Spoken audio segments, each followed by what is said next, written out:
Hello everyone, welcome to the channel. Today what we're going to be doing is just going through Fortnite and explaining how it works, explain the different aspects of it, because I know there are some people who are kind of keeping track of my esports stuff but don't really know what I'm doing, so the point of this video is to explain all of that so that we know more what's going on and you actually know what you're cheering me on for. So let's get into it. So, first of all, Fortnite has different game modes. Originally, Fortnite was just this battle royale where you would go in, 99 to 100 max players, they all enter one lobby and they'll battle one another, and last person or last team, depending on if you're playing solo or if you're playing with squads, duos, trios, wins. And now, later on, they ended up adding a zero build mode, which is actually what I play, where you can't build any cover, you can't build any fortresses, you can't build these things with different materials like Fortnite was kind of based on. So zero build is like Fortnite without the fort, but that's what we play and that's what my esports does, and we actually play in ranked lobbies, which is just more competitive. There are higher ranks. You go from bronze 1 through 3, silver 1 through 3, gold 1 through 3, platinum 1 through 3, diamond 1 through 3, to elite, to champion, to unreal, which is the highest rank. And you're just dealing with players who are better and better. Now, before, our competitions took place in regular battle royale, but the problem with that is when there's not enough players to fill the 100 or whatever the amount is, then they'll send in bots, which bots are just computers who are trying to act like players, and they're really easy to eliminate. So they ended up moving the NJCAA ended up moving to ranked matches instead, which is a little more difficult, but still winnable, still playable. So we're gonna get into a game real quick and just explain more stuff from there. It's a lobby where everybody just kind of meets up and waits to join the game. This is our map. You can see there's the bus route in the middle, and the map will change depending on season to season, and the weapons on the map will change from season to season.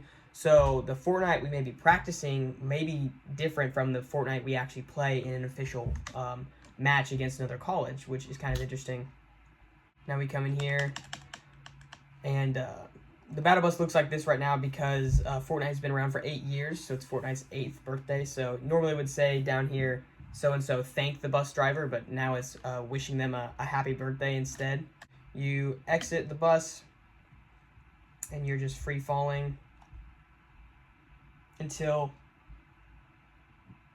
you reach a certain point where your glider deploys automatically. Kind of cool. You fly in, you land. There's a bunch of different items in Fortnite. These bandages, those are health items, so you can use those to heal damage. There's different kind of guns. This is a veiled precision SMG, so it's a submachine gun. You can go in, you can look at how much damage it does, magazine size, fire rate, all sorts of stuff. Then you can get med kits, which are better versions of bandages, so we're not going to hold those right now. And you've got your stamina, you've got your health, you can jump, you can slide, all sorts of really neat stuff, really neat kinds of movement. And you can see footsteps on my screen, that means there's people. And if you crouch, then they can't see the footsteps. So we've got a person right there, enemy player. See if we can sneak up on them, get an elimination.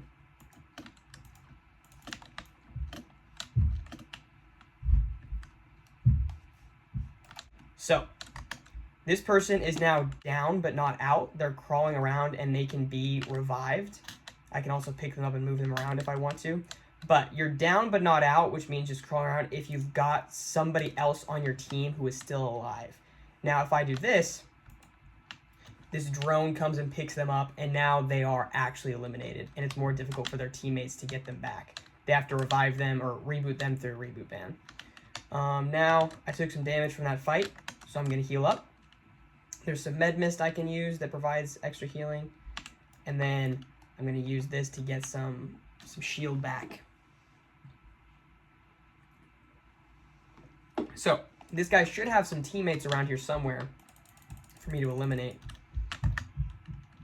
And you can notice once I've gotten an elimination, the numbers below the map, they go up. So the one that's just a crosshair, that's the eliminations I've got for my entire team.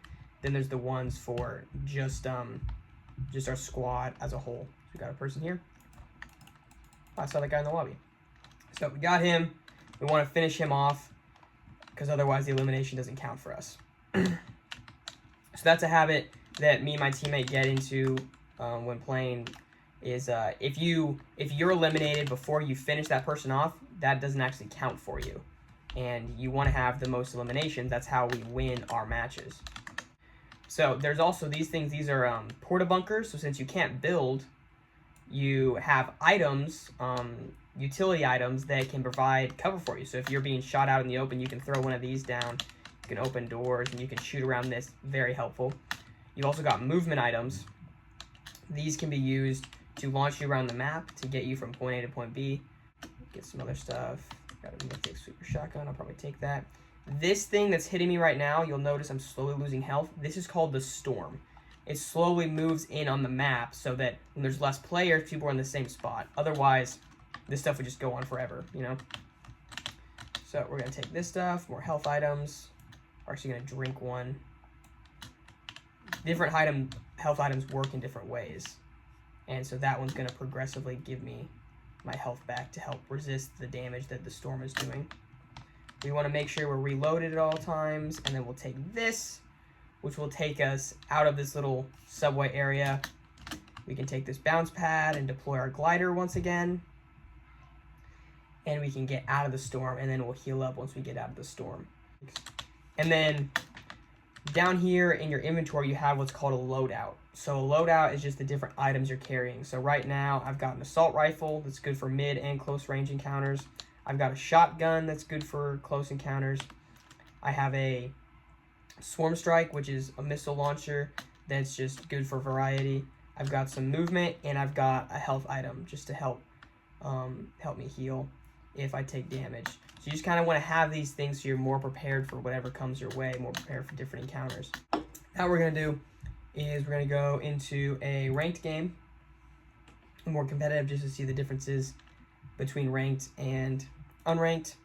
So the reason that the NJCAA ended up moving these Fortnite matches out of uncompetitive and into ranked is because people are getting really good at just farming bots, at just finding bots on the map and then hunting them down, eliminating them, not actually facing real opponents.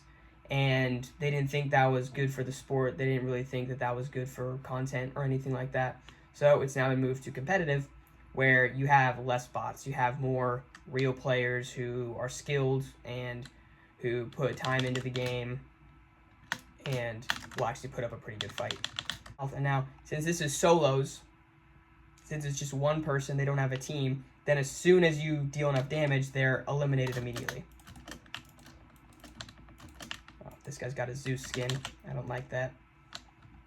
You take these zip lines to get around.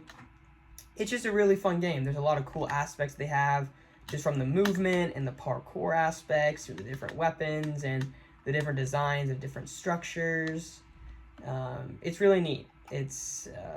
It kind of shows you why it's been such a popular game. So you can see there's the time underneath the map before the storm starts moving again. There is the amount of players still left, which is 28 at this moment. And then there's the amount of eliminations that I have, which is 3. That's the crosshairs right there.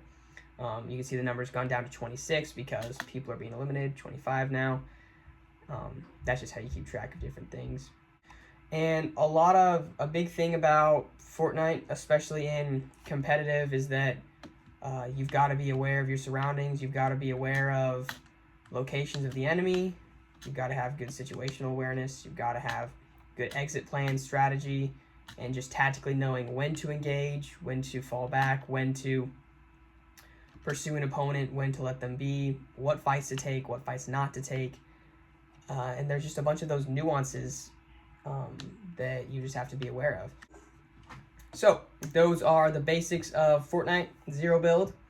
Our regular season in esports has started, so I'm going to post videos about those matches, just kind of breaking those down, and they might be streaming on Twitch eventually, and I might make more announcements on that. Might be posting some more just game clips of random stuff I've been playing.